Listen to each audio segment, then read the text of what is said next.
Sobat baca berita. Setelah Formula E, kali ini Anies digoyang dengan kasus bansos. Apakah kali ini Anies berhasil dihentikan langkahnya sebagai kandidat Capres Nasdem? Berikut ulasannya. Pemprov DKI Jakarta tengah digoyang oleh dugaan korupsi bansos era pemerintahan Anies Baswedan. Dugaan korupsi bansos tahun 2020 itu ditaksir mencapai 2,85 triliun rupiah.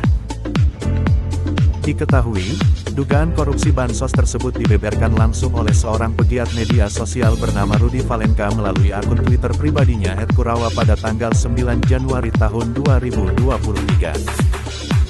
Dalam sebuah utas atau thread-nya tersebut, Rudy menjelaskan bahwa Pemprov DKI pada saat itu hendak menanggulangi pandemi COVID-19. Dengan menyalurkan bansos dengan total 3,65 triliun rupiah lewat Perumda Pasar Jaya, PT Food Station, dan PT Trimedia Imaji Rekso Abadi. Akun itu juga menyebut bahwa terdapat sebanyak 1.000 ton beras ditemukan dengan bentuk paket 5 kg di tempat penyimpanan tersebut. Ia menyebut bahwa kondisi beras di tempat itu sudah rusak. Lebih lanjut, Rudy menjelaskan bahwa itu seharusnya telah disalurkan pada tahun-tahun 2020 sampai tahun 2021 untuk warga ibu kota. Namun, hingga sekarang, ia menyebut beras tersebut masih berada di tempat penyimpanan. Rudy juga mengakui bahwa ia menemukan dokumen forensik audit dari salah satu kantor akuntan publik terhadap bansos tersebut. Tidak hanya itu, ia juga turut mengunggah sebuah dokumen yang berjudul Risalah Rapat pada tahun 2022.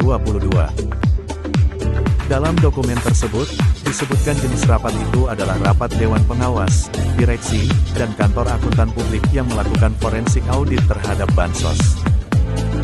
Menurut Rudy, dalam dokumen Risalah Rapat, terdapat kesalahan administrasi yang dilakukan pada saat penyaluran bansos. Ia menyinggung announce Rin KG atau kehilangan yang tidak diketahui dengan total nilai 150 miliar rupiah. Tidak hanya itu, ia juga membeberkan uang bansos. Pada tahun 2020 senilai 2,85 triliun rupiah ini direncanakan untuk dibagikan dalam bentuk 15 juta paket sembako dan diberikan dalam 11 tahap selama tahun 2020. Sementara itu, berdasarkan laporan kantor akuntan publik dan analisa vendor yang ditunjuk Perumda Pasar Jaya, Rudy menuding terdapat nama-nama perusahaan kecil yang tidak dikenal latar belakang maupun profilnya. Mengetahui adanya kabar tersebut, penjabat Gubernur DKI Jakarta, Heru Budi Hartono, justru tidak memberikan banyak suara terhadap dugaan kasus korupsi program bantuan sosial tersebut. Heru menekankan bahwa ia tidak mengetahui kasus tersebut.